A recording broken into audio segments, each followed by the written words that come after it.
Love isn't something you can plan for. I learned that the hard way the week before the Lovejoy Debutante Ball. Robin, my girlfriend, had been my world. We spent hours practicing our waltz for the big night, whispering about how perfect it would be. But a week before the ball, she broke my heart. Apparently, the allure of the star basketball player, so freshly single, was too tempting to resist. She left me standing there, my heart shattered like glass. I fell into a dark cloud after that. I couldn't bear the thought of going to the ball alone. What was the point? So, I decided to bow out. When I walked into rehearsal to tell the director I was quitting, that's when I saw her. She was standing by the piano adjusting the white gloves that reached just above her elbows. Her smile lit up the entire room. She looked like someone from a different era, elegant and poised, with a warmth that pulled me in. "Hey," she said softly, as if she could sense my sadness. "Are you okay?" I shrugged, hesitant. "Not really. I was thinking about sitting this one out." "Why?" she asked, tilting her head. "Let's just say things didn't go as planned," I said. She nodded, as if she understood. "Same here. My date backed out at the last minute. My name is Vanessa, by the way," she said, extending her hand. "I'm Jonathan." I took it with a smile. We stood there and made small talk. At first, it was hard to keep my eyes off Robin giggling and having a good time practicing with Alex. But after 30 minutes of chatting with Vanessa, my attention was drawn away from Robin and her antics. The director overheard our conversation and with a spark of genius, or maybe fate, suggested, "You two should partner up. You both need dates after all." I glanced at Vanessa Sekim and she smiled. Something about her presence soothed me. I said yes without hesitation. The days leading up to the ball were a dream. Vanessa and I spent hours dancing, talking, and laughing. She wasn't just beautiful. She was wise and full of life, with a curiosity about the world that matched my own. The pain Robin left behind began to fade as Vanessa filled that space with something deeper. I found myself looking forward to each moment with her. When the night of the ball finally arrived, Vanessa was breathtaking. She wore an ivory gown that shimmered under the chandeliers.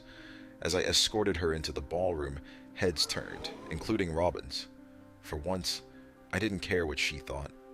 Vanessa and I owned the night. The dance floor was ours and it felt like we floated on air. When the band played its final waltz, I realized something profound. I, Jonathan Sanders, was in love. After the ball, Vanessa and I took a drive through the countryside.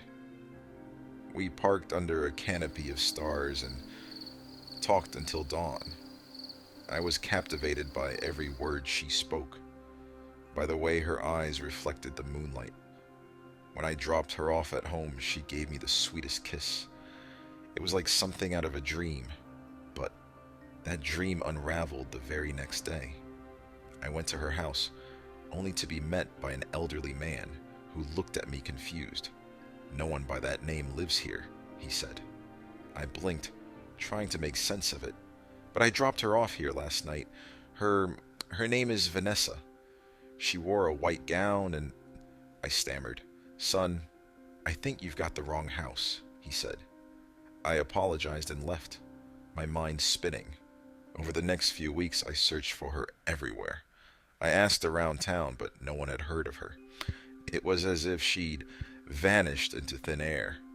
My heart shattered for a second time. We all celebrated Thanksgiving at my grandfather's house that year. The smell of sweet potato pie and baked ham filled the air as we gathered around the table. After dinner, Grandpa asked me about the ball. I told him everything, about my breakup with Robin and about meeting Vanessa. I told him about how perfect that night had been and how now I couldn't find her. His brow furrowed as I spoke. "Vanessa, huh?" he said thoughtfully. "Sorry to hear that, son." He rose from his chair and retrieved an old photo album. "Maybe it'll lift your spirits if I show you some old memories from my ball." He flipped through the pages of black and white photos. We laughed at the old pictures of him and his buddies, even the one of him in a tuxedo. The mood turned somber when we flipped through the photos of him dancing with Grandma. I know he missed her since she passed away last year. I never really told anyone this, but your grandmother wasn't my first choice as a date, he revealed. This revelation shocked me. They always seemed so perfect for each other, I couldn't see either of them with anyone else. Once he got to the last pages, that's when I saw her, Vanessa, smiling in a candid shot with my grandfather. That's her, I gasped, pointing at the photo. That's Vanessa. Grandpa's face froze. Jonathan, that's not possible. That is Susan V. Bradley. Susan? I said. He nodded slowly, his eyes distant. Susan was my dance partner. We were supposed to go to the ball together, but she died in a car accident the week before. I went with Margaret, your grandmother, instead. He pulled out a faded newspaper clipping, confirming the tragic story. I stared at the article in disbelief. Vanessa, Susan, had died over 50 years ago, and yet I danced with her, held her, kissed her, loved her. The revelation haunted me for days, but it also gave me a strange sense of peace. I realized that Vanessa had come into my life for a reason. She mended my broken heart, showed me the beauty of new beginnings, and reminded me that love, even from beyond time, is eternal. I still think about her sometimes, especially on starry nights. And when I do, I can almost feel her beside me, guiding me through the rhythm of life. Our dance will never be forgotten.